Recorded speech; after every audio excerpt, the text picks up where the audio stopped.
6 जून 1674 छत्रपती शिवराय का राज्य तिलक हुआ. मुलींच्या पादशाहीमध्ये एक मराठा एवढा पादशाह झाला ही गोष्ट काही साधी झाली नाही, ऐसा सभासद बखर ने लिखे रखा है. वो सुंदर नजारा. शिवराय छत्रपति बने थे. महाराष्ट्र इस दुनिया का सबसे पहला प्रजासत्ताक लोकतंत्र राज्य कहलाया गया, पहला लोक कल्याणकारी राज्य. पर छत्रपति शिवराय का राज्य तिलक होना नहीं चाहिए, इसलिए औरंगजेब ने बहुत कोशिश की. इस राज्याभिषेक को रोकने के लिए उसने अपने एक भाई को महाराष्ट्र की ओर भेजा. वो श्रीगोंदा में बहादुरगढ़ नाम का किला, वहां पे रुक गया. उसका नाम था खान जहान बहादुर खान कोकलदास शैबत जंग. उसे बहादुर खान के नाम से भी जाना जाता था. औरंगजेब ने छत्रपति शिवाजी राजा का राज्य तिलक रोकने की जिम्मेदारी इस पर सौंपी थी. फिर भी छत्रपति शिवराय का राज्याभिषेक बड़े शान और शौकत से हुआ और औरंगजेब गुस्से से लाल हुआ. उसने बहादुर खान को खत लिखा, अरे वो शिवा का राज्याभिषेक हुआ, क्या कर रहा है तू वहां. औरंगजेब का गुस्सा बहादुर खान के ध्यान में आया. उसने औरंगजेब को खत लिखा, हुजूर मैंने यहाँ बहुत कोशिश की उसका राज्य तिलक रोकने की, पर ऐसा लगता है कि वो खुदा भी चाहता होगा कि शिवाजी छत्रपति बने. क्या अलौकिक जवाब दिया उसने, हुजूर मैंने बहुत कोशिश की उसका राज्य तिलक रोकने के लिए, पर उस खुदा की भी मर्जी होगी कि शिवाजी छत्रपति बने. हुजूर जो हुआ सो हुआ. पर बहादुर खान को मालूम था औरंगजेब सजा दिए बगैर छोड़ेगा नहीं, पर औरंगजेब की कमजोरी भी उसको मालूम थी. औरंगजेब को पैसों का लालच दिखाया तो यूं ही पिघलता है, ये उसको मालूम था. उसने खत में और लिखा, हुजूर जो हुआ सो हुआ, पर मैंने यहाँ बहादुरगढ़ पर 1 करोड़ का खजाना इकट्ठा करके रखा है और 200 दक्खनी घोड़े भी कब्जे में ले लिया है. बस इतना बारिश का मौसम गुजरने दो, ये 1 करोड़ का खजाना और 200 घोड़े जल्दी आगरा में भेज दूंगा. और औरंगजेब ने पढ़ा 1 करोड़, अरे भाले शाबाश, दे दे दे दे जल्दी भेज दे. पर उसके बाद जरा संभल के रहे, वो शिवा पर नजर रख जरा. पैसों की बातों से औरंगजेब यूं ही पिघल गया. पर बहादुरगढ़ पर 1 करोड़ का खजाना है, ये वार्ता जिस गति से आगरा तक पहुंची उसकी दुगनी गति से वो रायगढ़ पर छत्रपति शिवाजी महाराज तक पहुंची कि बहादुरगढ़ पर 1 करोड़ का खजाना है.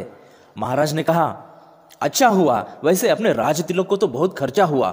और महाराज ने बुलाया अपने सरसेनापति हंबीरराव मोहिते को. महाराज ने कहा, हंबीरराव बहादुरगढ़ पर 1 करोड़ का खजाना है. और हंबीरराव ने कहा, ठीक है लेके आता. क्या संवाद है देखो राजा और सेनापति का. महाराज बोले, हंबीरराव बहादुरगढ़ पर 1 करोड़ का खजाना है, ठीक है लेके आता. बहाने बनाना नहीं आता मराठों को. शिव चरित्र एक ऐसा इतिहास है जहां कोई भी बहाने बनाने वाला नहीं. शिवराय कहते हैं, हंबीरराव बहादुरगढ़ पर 1 करोड़ का खजाना है, ठीक है महाराज लेके आता. वहां से खजाना लेके आना इतना आसान है? वहां मुगलों की 35,000 की फौज है. वहां से अगर वो खजाना लाना चाहते हो तो 50,000 की फौज चाहिए. तो फिर रायगढ़ पर 50,000 की फौज है. शिवराय का राज्य तिलक हुआ और सभी सैन्य अपने अपने गांव को खेती करने के लिए गए. फिर रायगढ़ पर सैन्य कहाँ है? आफतकाल में रायगढ़ पर हमेशा 10,000 की खास फौज रखी जाती थी. हंबीरराव ने उस 10,000 में से 9,000 अपने साथ में लिए, 1,000 रायगढ़ के रक्षण के लिए रखे. साथ में लिए हुए फौज के उन्होंने फिर से 2 हिस्से बनाए, एक हिस्सा 7,000 का और दूसरा 2,000 का. 2,000 की फौज हंबीरराव ने अपने साथ में ले ली. हंबीरराव रायगढ़ से पुणे में आए, वहां सोलापुर और सोलापुर से श्रीगोंदा जहां बहादुरगढ़ है उसके बाजू में करकुम नाम का गांव है, वहां आके वो रुक गए. और बचे हुए 7,000 की फौज दूसरे मराठा सरदार के साथ में, वो मराठा सरदार 7,000 की फौज लेके रायगढ़ से निकला सीधा पुणे में. पुणे में अहमदनगर मार्ग से रांजनगांव, शिरूर से सीधा श्रीगोंदा यानी बहादुरगढ़ की तरफ आया.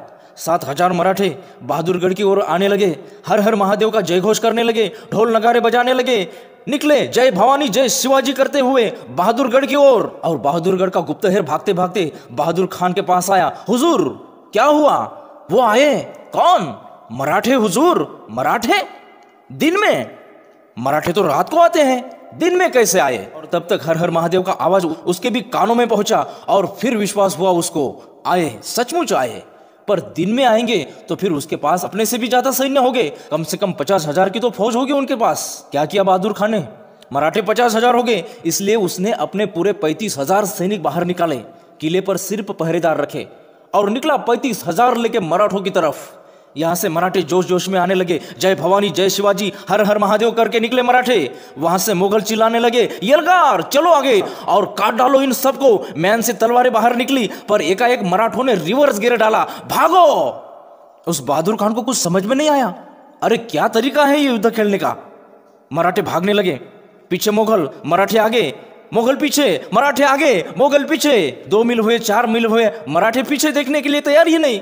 फिर बहादुर खान ने कहा, रुको, रुक जाओ, चलो वापस जाने दो. अपने 35,000 देखते ही भाग गए मराठे.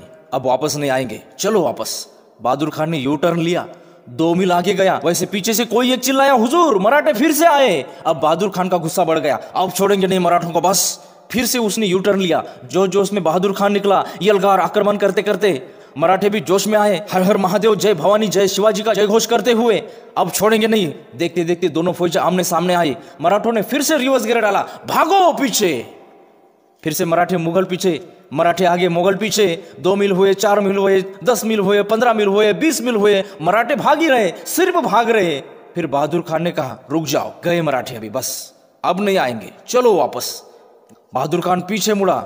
वैसे पीछे का सैनिक चिल्लाया, हुजूर वो मराठे फिर से आए। अब बहादुर खान पागल हुआ, ये मराठे दिन भर ऐसे ही खेलते रहेंगे, अब जो होगा सो देखा जाएगा। अब मराठे जहां तक जाएंगे वहां तक उसका पीछा करेंगे, अब बिल्कुल छोड़ेंगे ही नहीं बस।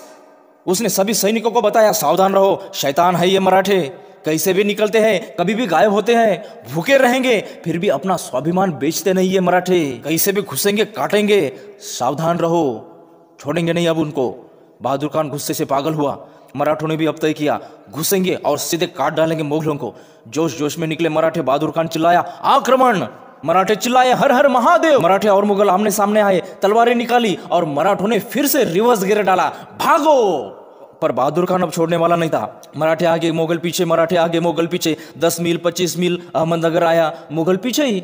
देखते देखते मराठे शिरूर में पहुंचे। वैसे बहादुर खान का एक सैनिक बोला, हुजूर अब चलते हैं वापस। वैसे बहादुर खान ने कहा, तू चुप बैठ, तू चुप बैठ, जो होगा सो होगा, पर मराठों को छोड़ेंगे नहीं अभी। तब तक मराठे पुणे के आगे निकले, बहादुर खान पीछे ही। पर मराठे जैसे पुणे में आए, वैसे कुछ मराठे कात्रज के घाट में घुसे, कुछ मराठे सासवड़ के घाट में घुसे, कुछ मराठे सिंहगढ़ के घाट में घुसे। बहादुर खान को मराठे कहीं नजर ही नहीं आ रहे थे, यही तो थे, कहाँ गए मराठे, भाग गए। बड़ी खुशी हुई बहादुर खान को, जीतम जीतम जीतम, बड़ी जीत हासिल की हमने, मराठों को भगा दिया, भगोड़े भाग गए, खासी जीत मिली, चलो वापस।